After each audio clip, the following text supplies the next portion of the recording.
Hello everyone, welcome to Digital Institute by Yasmin in the YouTube channel and Facebook page. আশা করি সবাই ভালো আছেন। আবারও আজকে ফিরে এসেছি একটি বিশেষ টপিক নিয়ে।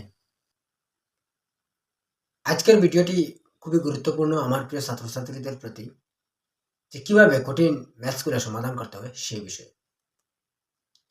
তো এই ভিডিওতে আমি 6টি পয়েন্টস নিয়ে আলোচনা করার চেষ্টা করব। তাই ভিডিওটি না টেনে পুরো ভিডিও দেখার অনুরোধ রইল। কারণ হচ্ছে এই ভিডিওতে আমি যে 6টি পয়েন্টস নিয়ে আলোচনা করব, সব কয়টি পয়েন্ট খুবই গুরুত্বপূর্ণ। প্রথম যে পয়েন্টটি হলো কোয়েশ্চনটি বা সমস্যাটি ভালো করে বুঝা। প্রশ্নটি ভালো করে বুঝতে হবে, মনোযোগ সহকারে পড়ে প্রশ্নটি বুঝতে হবে, পরে উত্তর সমাধান করা শুরু হচ্ছে সূত্র ব্যবহার করা। এটি খুবই ছাত্রছাত্রীরা, বেশিরভাগ ছাত্রছাত্রীরা এটিকে অবহেলা করে, যে সূত্র মনে করে না, সূত্র শিখে না। তো আমি এটি বলবো যে প্রথমে সূত্রগুলা শিখতে হবে। কারণ হচ্ছে যে যত কম সময়ে সূত্রগুলা ব্যবহার করতে পারবে, তত কম সময়ে সমস্যাটি সমাধান করতে পারবে।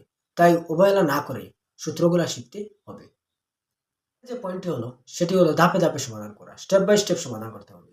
একসঙ্গে পুরো প্রবলেমটি সমাধান করতে খুবই অসুবিধা হবে, তাই স্টেপ বাই স্টেপ সমাধান করতে হবে। যদি সম্ভব হয় ম্যাথস প্রবলেমে চিত্র বা ডায়াগ্রাম ব্যবহার করতে হবে।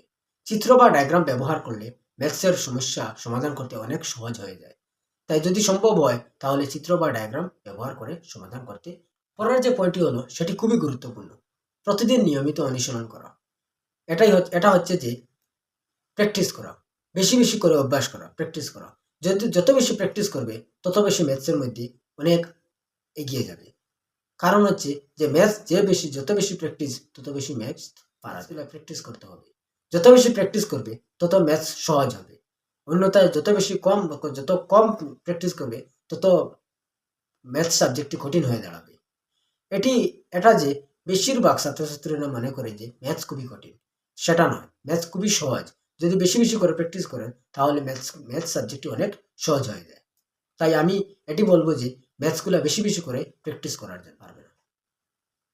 পরের যে পয়েন্টটি হলো সেটি হলো সলভ করার সময় মস্তিষ্ক ঠান্ডা রাখা। এটি খুবই গুরুত্বপূর্ণ। অনেক ছাত্রছাত্রীরা কি করে যে যখনই ম্যাথস সমাধান করতে বসে তখন তাড়াহুড়া করে।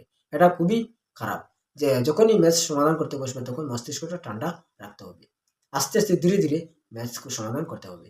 যদি হার্ড ম্যাথস হয় তাহলে ধীরে ধীরে স্টেপ বাই স্টেপ সমাধান করতে হবে, অন্যথায় ম্যাথস সমাধান করতে পারবে না হবে। আজকের ভিডিওটি এই পর্যন্ত। আশা করি ভিডিও থেকে সামান্য কিছু শিখতে পেরেছেন। যদি ভালো লাগে তাহলে এই ভিডিওটি লাইক করবেন, কমেন্ট করবেন এবং সাথে এই চ্যানেলটি সাবস্ক্রাইব করে রাখবেন। দেখা হবে পরের ভিডিওতে। ধন্যবাদ।